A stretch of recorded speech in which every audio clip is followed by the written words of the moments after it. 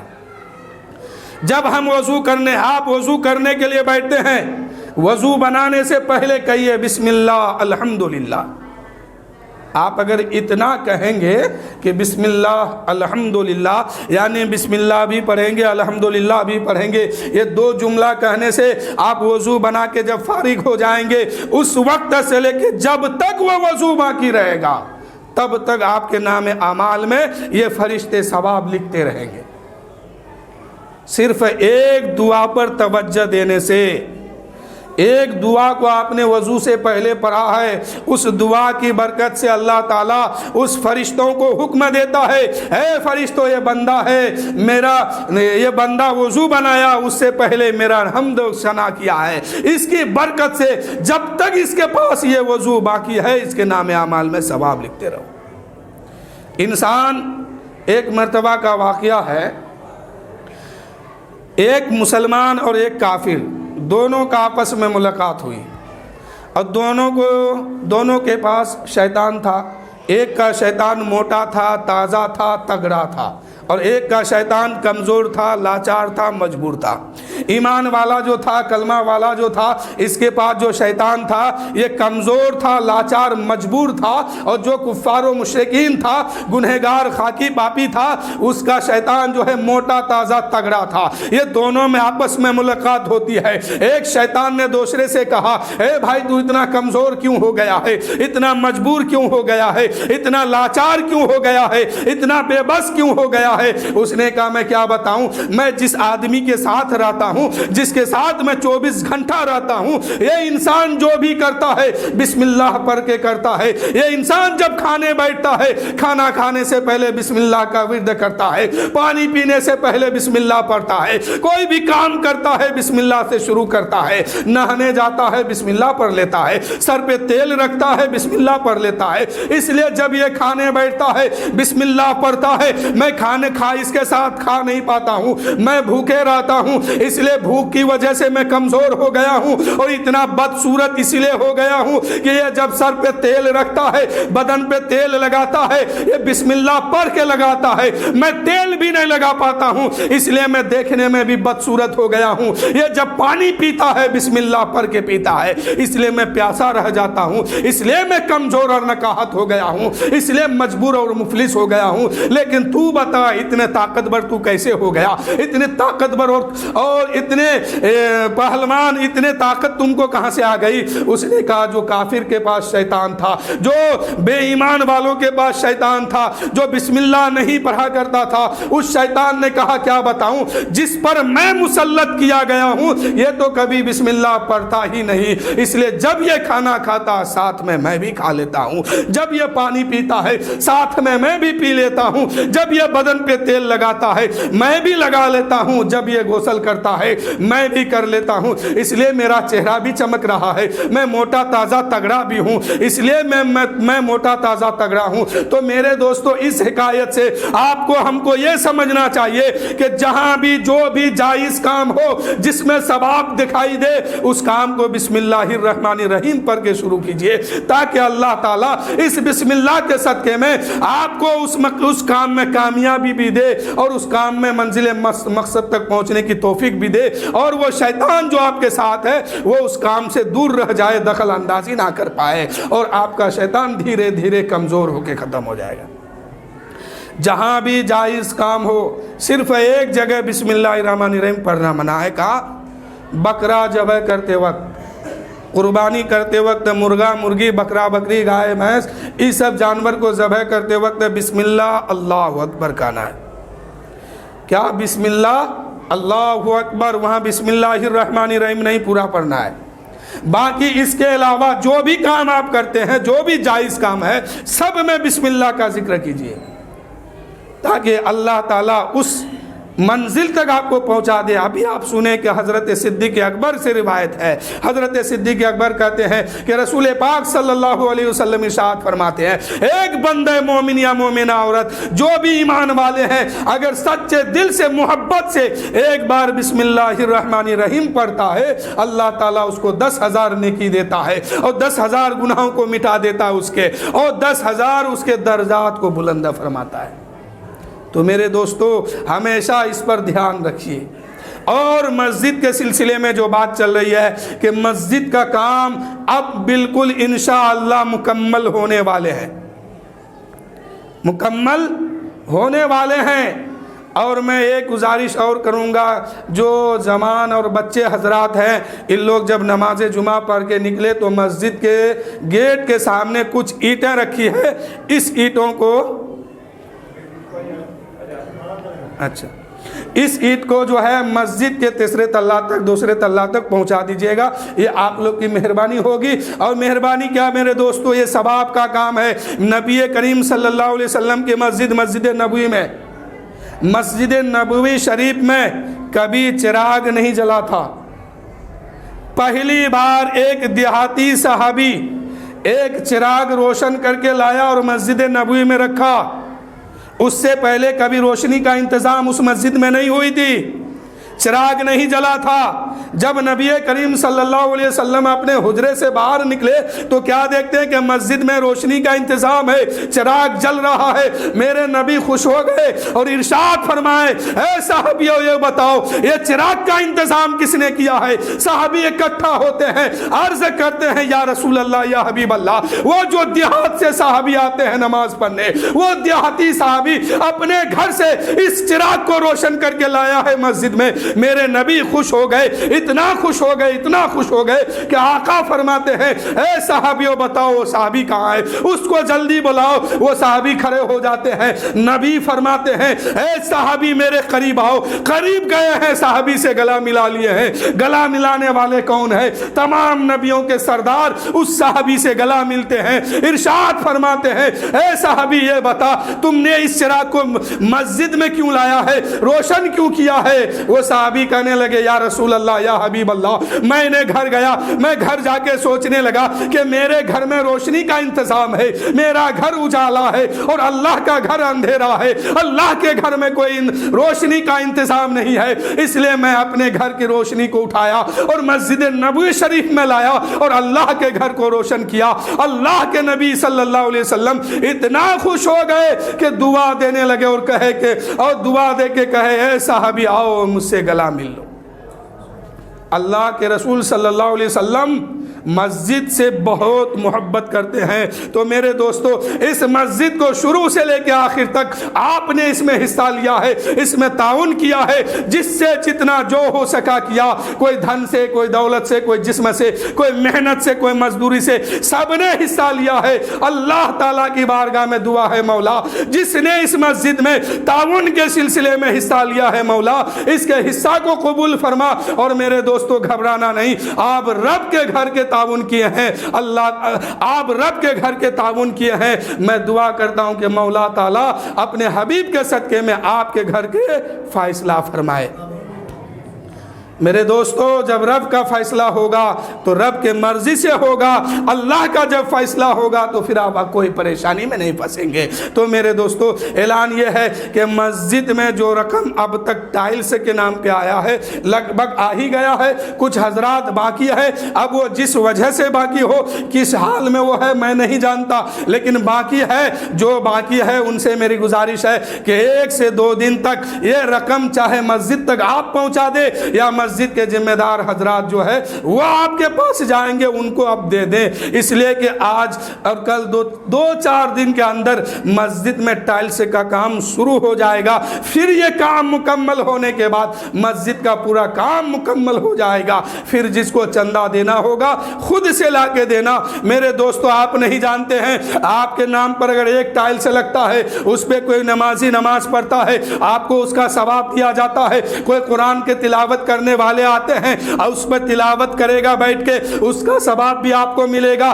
آپ مر جائیں گے، اس دنیا سے چلے جائیں گے، کبھی نہ کبھی رب کا کوئی بندہ ایسا بھی آئے گا جس کا تعلق رب سے مضبوط ہو، جس کا رشتہ رب سے بہت قریب ہو۔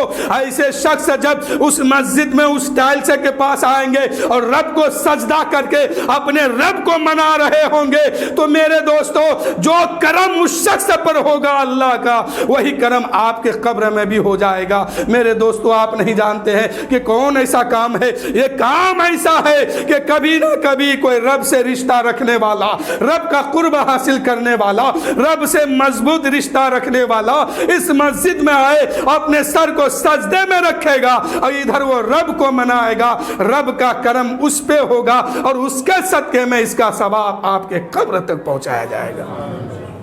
تو اس کا خیال رکھیے بھرپور۔